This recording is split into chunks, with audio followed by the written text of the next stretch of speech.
প্রিয় দর্শক শ্রোতা, রমজান মাস অত্যন্ত দামি ও সম্মানিত মাস। এটি রহমত, মাগফিরাত ও নাজাতের মাস। এই পবিত্র রমজান মাসে মন প্রাণ দিয়ে ঈমানের সাথে এই 4টি জিকির বেশি বেশি করুন। একমাত্র আল্লাহকে খুশি করার জন্য করুন।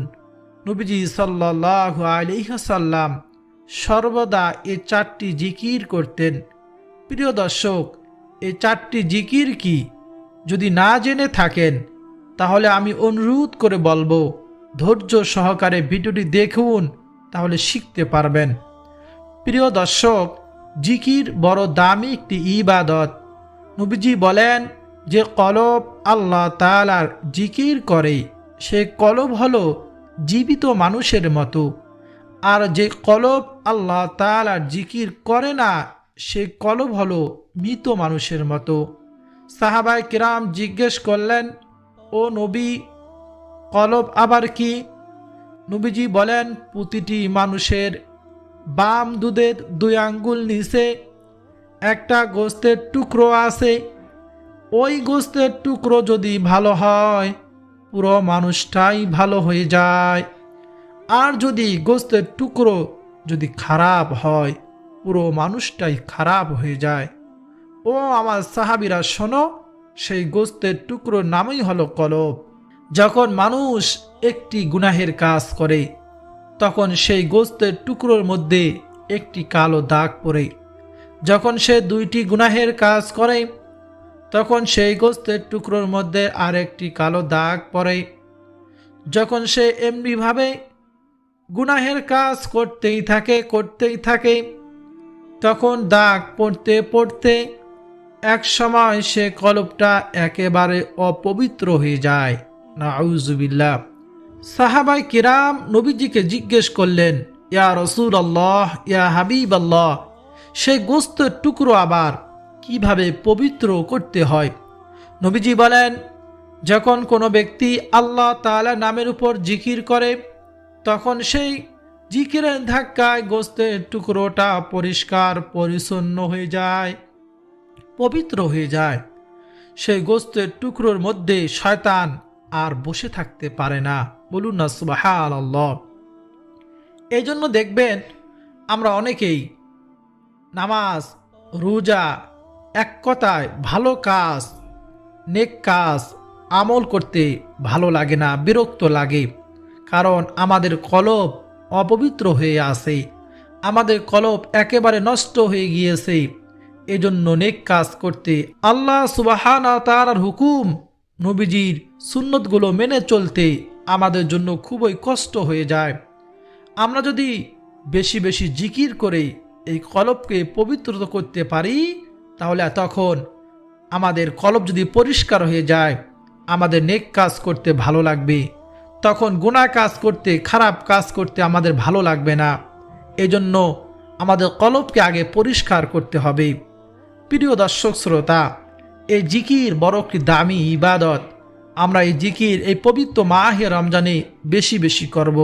এই শ্রেষ্ঠ বলা হয়েছে পৃথিবীর শ্রেষ্ঠ জিকির হলো এই 4টি জিকির, যে জিকিরগুলো নবীজি সাল্লাল্লাহু আলাইহি ওয়াসাল্লাম সব সময় করতেন, আমরাও করব ইনশাআল্লাহ।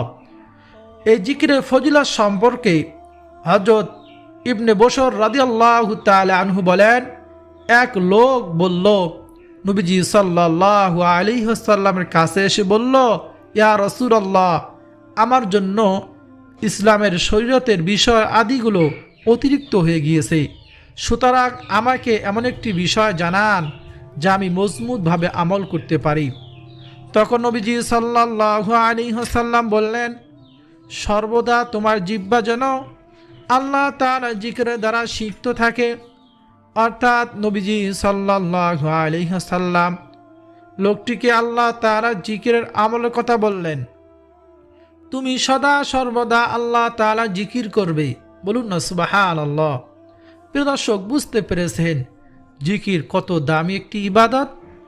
হযরত আবু সাঈদ আল খুদরি রাদিয়াল্লাহু তাআলা আনহু বলেন, রাসূলুল্লাহ সাল্লাল্লাহু আলাইহি ওয়াসাল্লামকে প্রশ্ন করা হলো, কিয়ামতের দিন আল্লাহ তাআলার নিকট বান্দাদের মধ্য থেকে কে মর্যাদায় সর্বোত্তম হবে? নবীজি সাল্লাল্লাহু আলাইহি ওয়াসাল্লাম বললেন, আল্লাহ তাআলার অধিক পরিমাণে জিকিরকারীগণ। বলুন না সুবহানাল্লাহ।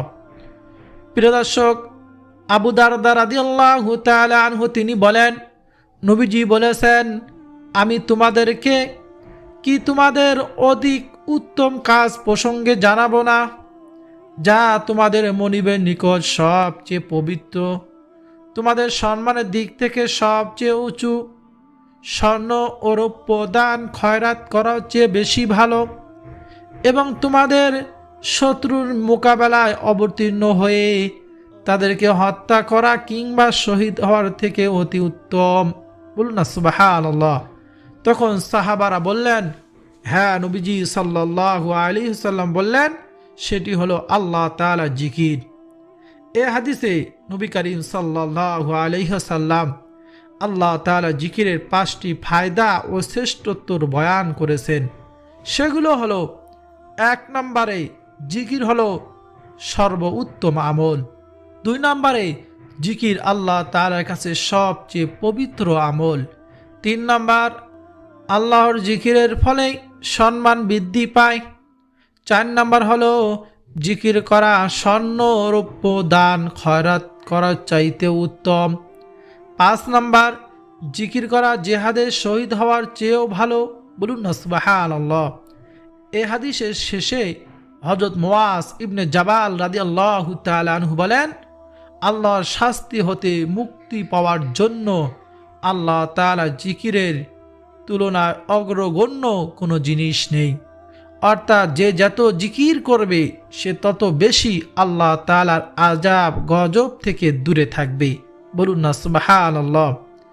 কিয়ামতের দিন অধিক জিকিরকারীগণ সবার আগে আগে জান্নাতে অগ্রসর হয়ে যাবে। বলুন না সুবহানাল্লাহ। আল্লাহু আকবার। জিকিরের ব্যাপারে সবচেয়ে সুন্দর একটি হাদিস হযরত আবু হুরায়রা রাদিয়াল্লাহু তাআলা আনহু বর্ণনা করেছেন। হযরত আবু হুরায়রা রাদিয়াল্লাহু তাআলা আনহু নবীজির অনেক আদরের প্রিয় সাহাবী ছিলেন। এই আবু হুরায়রা রাদিয়াল্লাহু তাআলা আনহু বলেন, রাসূলুল্লাহ সাল্লাল্লাহু আলাইহি ওয়াসাল্লাম বলেছেন, আল্লাহ তাআলার একদল ফেরেশতা আছেন যারা আল্লাহ তাআলা জিকিরত লোকদের খুঁজে খুঁজে পথে পথে ঘুরে বেড়ান।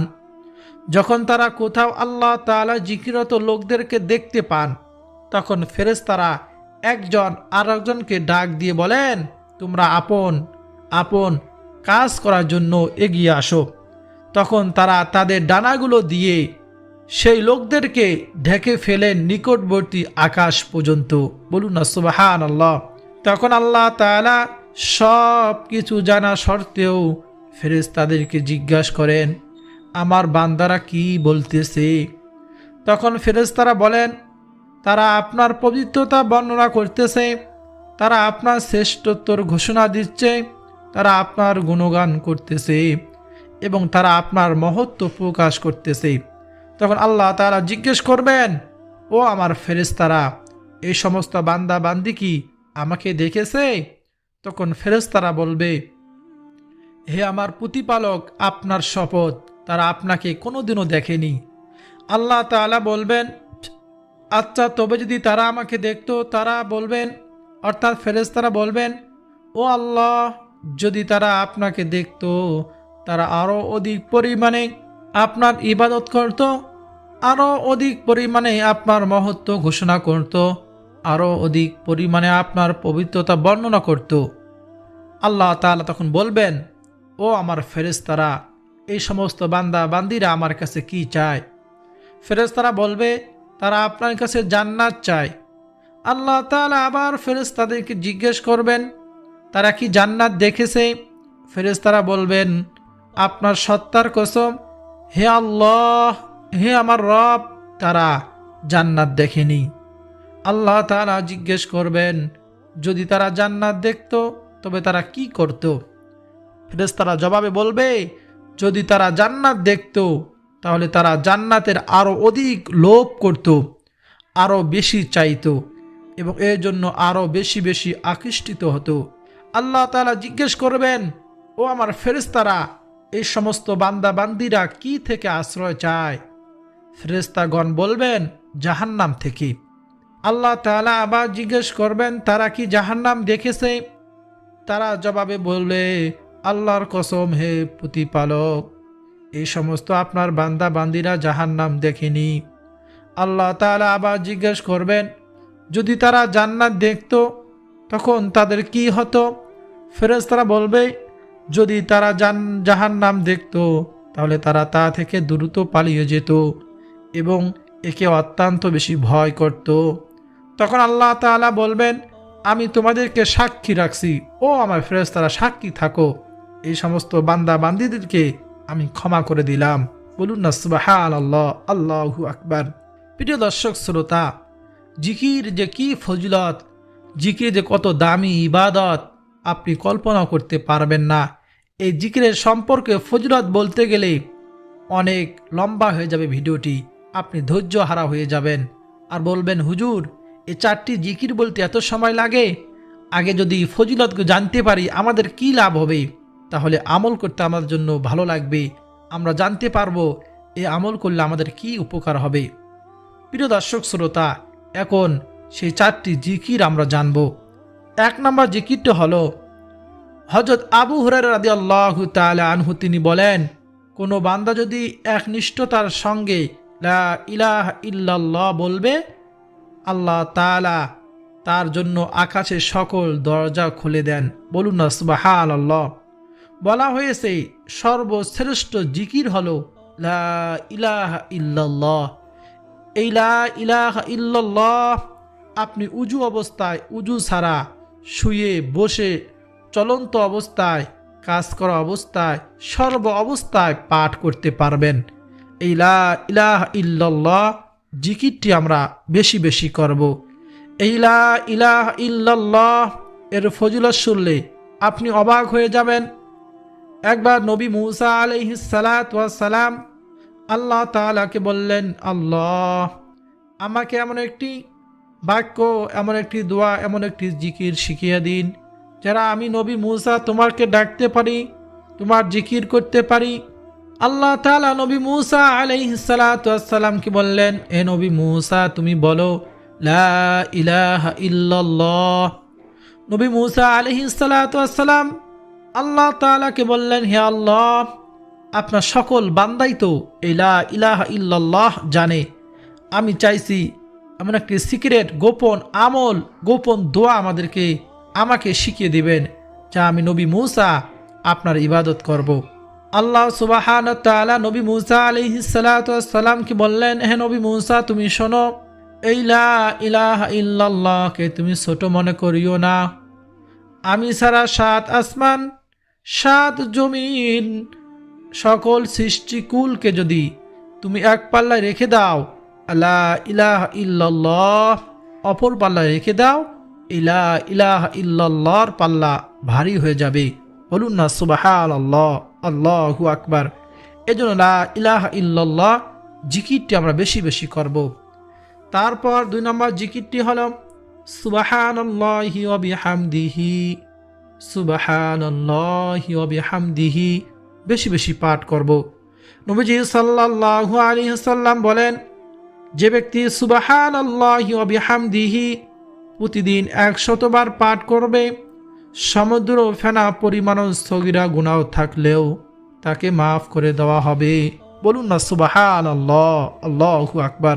এজন্য সুবহানাল্লাহি ওয়া বিহামদিহি আমরা প্রত্যেক দিন 100 বার করে পাঠ করব। প্রিয় দর্শক, প্রত্যেক নামাজের পর সুবহানাল্লাহ 33 বার, আলহামদুলিল্লাহ 33 বার, আল্লাহু আকবার 34 বার, এই 3 তাসবিহ আমরা পাঠ করব ইনশাআল্লাহ। 4 নম্বর জিকিরটি হলো নবীজি সাল্লাল্লাহু আলাইহি ওয়াসাল্লামের প্রতি বেশি বেশি দরুদ শরীফ পাঠ করবেন। নবীজি বলেন, তোমরা বেশি বেশি পরিমাণে দরুদ পাঠ করিও। নবীজি বলেন, যে ব্যক্তি একবার দরুদ শরীফ পাঠ করে আল্লাহ রাব্বুল আলামিন তাকে 3টি পুরস্কার দান করেন। বলুন না সুবহানাল্লাহ। সর্বপ্রথম নাম্বার পুরস্কার হলো তার 10টা গুনাহ আল্লাহ তাআলা ক্ষমা করে দেন। দ্বিতীয় নম্বর পুরস্কার 10টি রহমত দান করেন। তৃতীয় নম্বর পুরস্কার তার মর্যাদা আল্লাহ তাআলা 10 ধাপ বাড়িয়ে দেন। বলুন না সুবহানাল্লাহ। তাই আমরা রোজা রেখে এই পবিত্র রহমত মাগফিরাত নাজাতের মাসে বেশি বেশি পরিমাণে দরুদ শরীফ পাঠ করব।